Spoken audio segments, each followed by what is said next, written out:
podíamos hablar de nuestra reacción frente a los fracasos.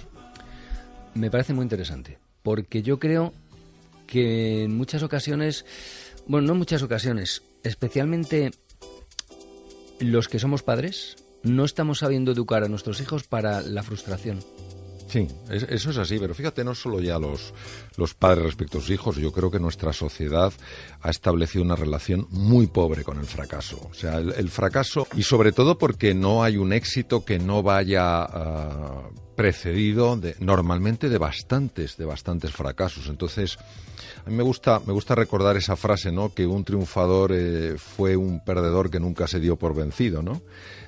El entrenamiento del carácter, que para mí es lo más importante para tener éxito en la vida, tiene toda la relación del mundo con cómo yo me posiciono frente a la posibilidad de un fracaso y lo que ocurre en mí una vez que se ha producido el fracaso. Es lo que sucede dentro de mí.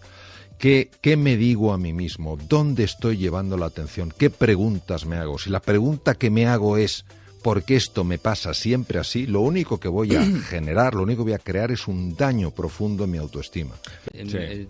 ¿Qué es para ti un fracaso? ¿Qué es el éxito? ¿El tener mucho dinero? ¿O realmente el ser feliz con tu pareja? ¿O realmente el tener una casa estupenda? ¿O realmente el que te compre unos guantes de cuero porque pasa mucho frío por la mañana cuando te levantas? O sea, ¿en qué territorio pones el éxito y en qué territorio pones la felicidad, bueno, ¿no? y el fracaso, claro. Claro, esta es una reflexión compleja, porque es verdad que hay lo que se considera un éxito social muy relacionado, muy asociado con el tener, con todas las cosas que tú has dicho, tener dinero, tener posición, etcétera. Y hay un éxito personal que es sencillamente aquello que tú notas que te está ayudando a estar ilusionado, a tener confianza, a vivir una vida mucho más plena. Y es verdad que hay veces que se produce un conflicto entre lo que uno vive como el éxito y lo que otras personas ven como el éxito. Y contaré una breve historia. Me acuerdo una vez en un curso que estaba dando, hablando sobre el éxito y el fracaso, una persona dijo, pues yo conozco una persona que ha fracasado de forma estrepitosa. Y digo, ¿qué ocurrió? Dice, pues bueno, esta persona quería escribir un libro y bueno, lo publicó, pero apenas ha vendido ejemplares. Dije, sí, ha fracasado. Y dice, naturalmente que sí, que ha fracasado, si apenas ha vendido ejemplares. Digo, ¿y él cómo ha vivido esto? Y dice, hombre, él lo ha vivido como un éxito porque para él escribir un libro era un sueño. Y aunque haya vendido unos poquitos ejemplares, claro, él está feliz. Entonces yo le dije a esta persona, ¿quiénes somos nosotros para decidir que lo que una persona está viviendo como un éxito es un fracaso? Cada uno ha de hacer ese análisis y decidir ¿qué va a considerar un éxito? Hay una cierta diferencia, es decir, entre el rey Pirro y lo que yo intento transmitir. Vamos a ver, yo creo que el rey Pirro no estaba muy anclado a la realidad. Las personas optimistas, las personas positivas, sí están ancladas en la realidad. Lo que pasa es que son ellos los que deciden qué tipo de realidad a ellos realmente les convence y qué tipo de realidad les ilusiona. Y a veces la realidad que a ellos les convence y los ilusiona, pues es poco glamurosa para otras personas o es poco glamuroso para la sociedad. Lo que no cabe duda es que si uno solo trabaja el tener y trabaja muy poco el ser, no puede ser feliz. Porque el tener, bueno, pues siempre ayuda, da opciones, pero si el tener te olvida del ser, te olvida del vivir, pues francamente me parece bastante incompatible, incluso para el equilibrio mental. ¿Qué puede hacer un ser humano para gestionar los fracasos? Y sobre todo también, ¿qué puedes hacer para gestionar los éxitos? Porque yo creo que pueden ser igual de peligrosos, ¿eh? O sea, el no saber gestionar tu éxito te puede convertir en un ser absolutamente insufrible, ¿no? Sí, el tema del éxito es un tema muy relevante porque el éxito tiene dos sombras. La primera sombra es la complacencia, es decir, una persona cree que lo que le ha llevado hasta ahí va a ser lo que le va a propulsar al futuro. Y esto puede hacer sencillamente que se quede dormido, que piense que todo va a ir bien. Y la segunda es que se crea que porque tiene éxito es mejor que los demás. Y de hecho, a mí me parece que lo más hermoso no es mostrar la riqueza a los otros, sino ayudarles a que ellos descubran las suyas. Es verdad que el éxito necesita ser gestionado. Sobre el tema de qué hacer ante el fracaso, pues mira, nosotros somos absolutamente, voy a decirlo un poco entre comillas, pero de forma muy directa, somos esclavos de nuestras interpretaciones. Cómo yo interpreto algo en mi vida afecta por completo a la experiencia. Pondré un ejemplo para aclararlo. Todos conocemos la figura de Thomas Alva Edison, 1496 patentes. Nadie en la historia ha generado mayor número de patentes y es fundamentalmente conocido por la bombilla incandescente.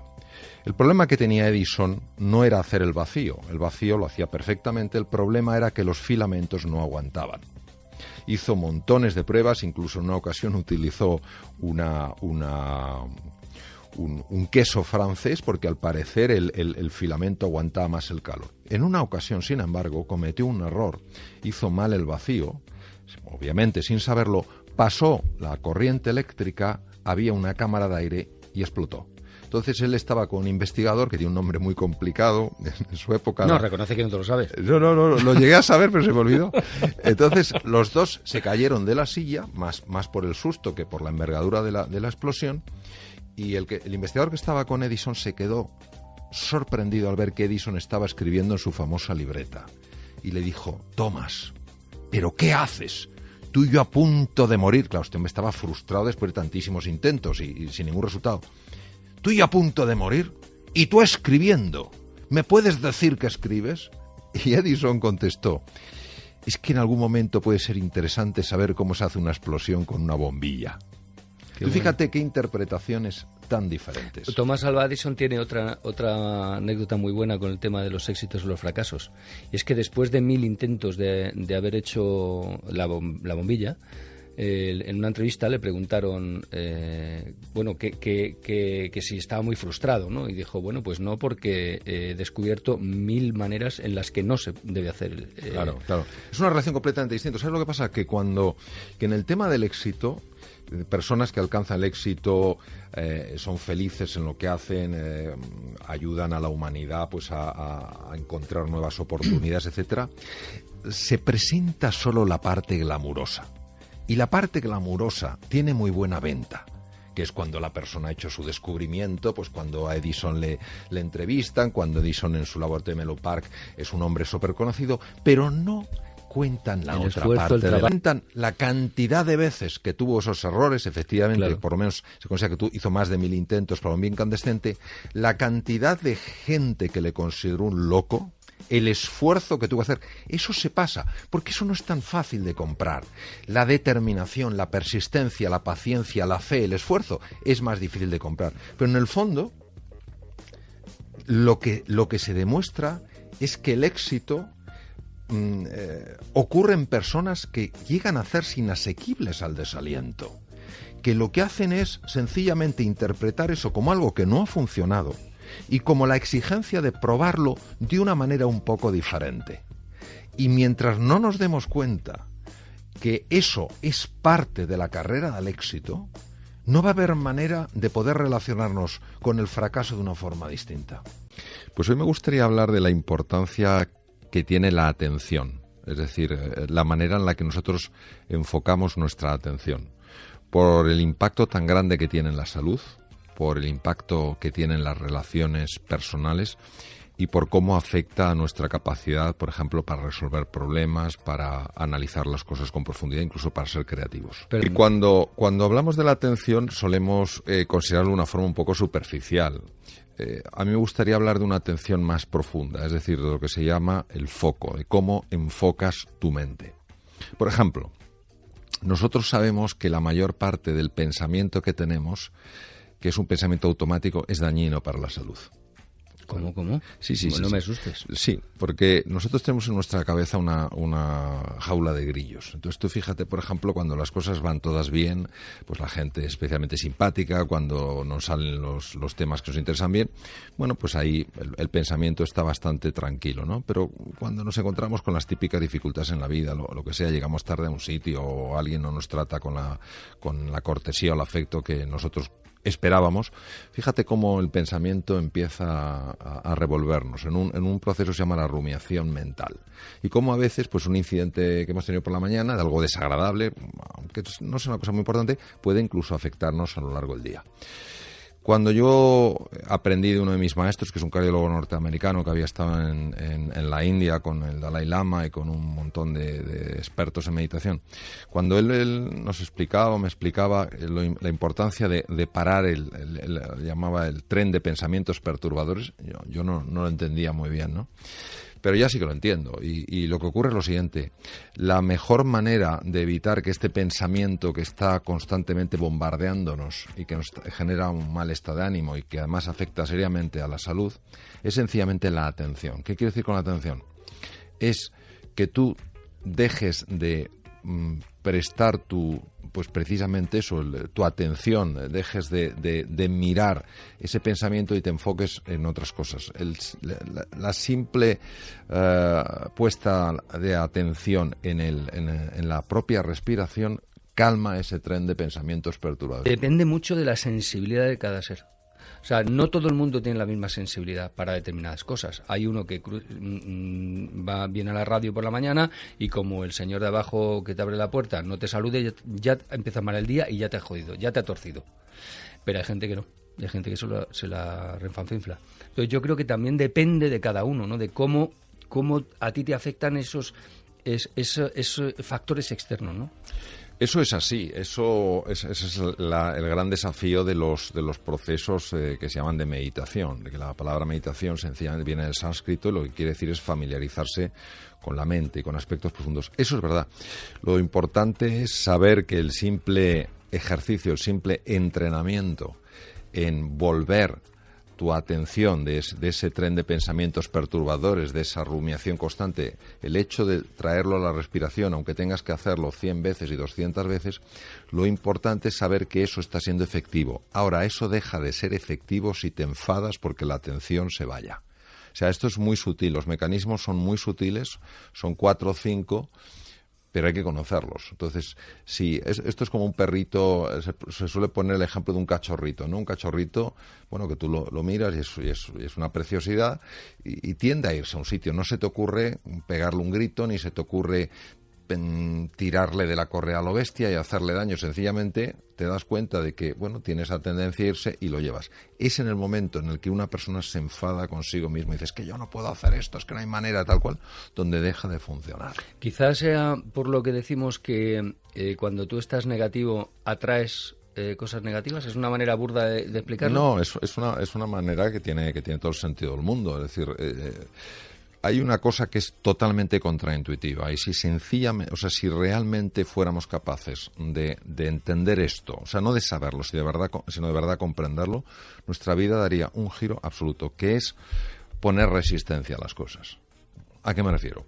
Cuando una persona tiene una experiencia dura en la vida, pues que no le gusta, que no lo habría elegido, desde una enfermedad, un jefe que no le trata bien, un compañero que no le trata bien, un negocio que no le ha salido bien, tendemos, porque resulta aparentemente lógico, a enfadarnos con eso, a resistirnos, a protestar. ¿Pero por qué tengo este problema en casa si no he hecho nada para merecerlo? ¿Por qué tengo este problema en la empresa si no he hecho nada para merecerlo? Esto, que parece que tiene todo el sentido del mundo, es muy, muy negativo. Por ejemplo, se hacen mediciones hormonales y se ve cómo el cuerpo responde con hipertensión arterial, con liberación de cortisol, que es una hormona con la que hay que tener cuidado, etcétera, etcétera. Hay procesos mentales que empiezan a funcionar mal. ¿Por qué es esto? Porque la propia resistencia, el propio rechazo a lo que es, genera a veces más daño que lo que nos ha pasado. Yeah. ¿Entiendes lo que te estoy diciendo? Sí, Pasa perfectamente. es que es bastante contraintuitivo, por eso cuesta entenderlo.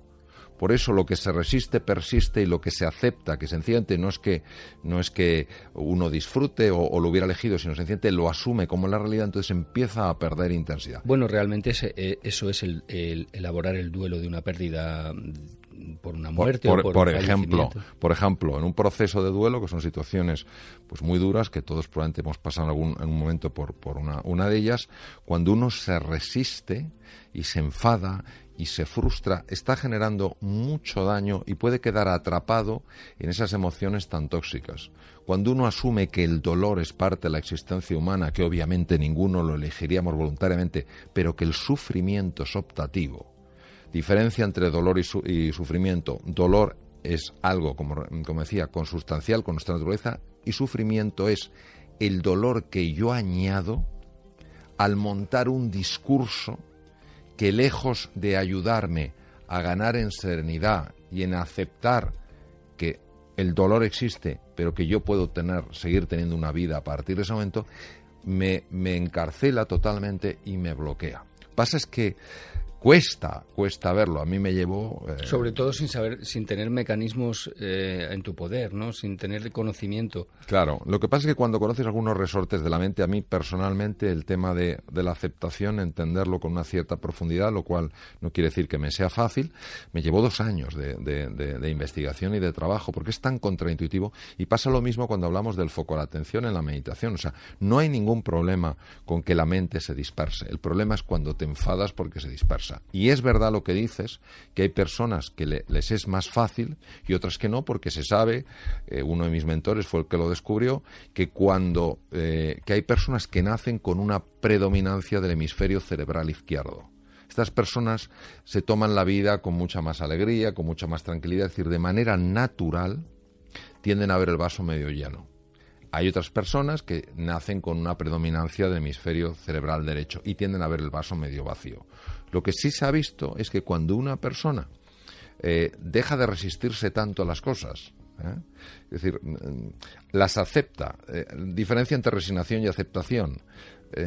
En la resignación hay algo que no me gusta y creo que no puedo hacer nada para superarlo. En la aceptación hay algo que no me gusta, lo asumo y creo que puedo hacer algo para cambiarlo. Y a partir de ahí empiezo a cambiarlo. Entonces, lo que sí que se ha visto es que cuando una persona que nace con esa tendencia a ver el lado negativo empieza poquito a poco, sin enfados, con un montón de cariño hacia sí mismo, sin juzgarse, sin ser duro, empieza poquito a poco a sencillamente a ver estas cosas, a observarlas y no a resistirse a enfadarse, se ve que curiosamente empieza el hemisferio izquierdo a aumentar, lo que se llama la corteza del hemisferio izquierdo, la zona prefrontal, a aumentar en grosor.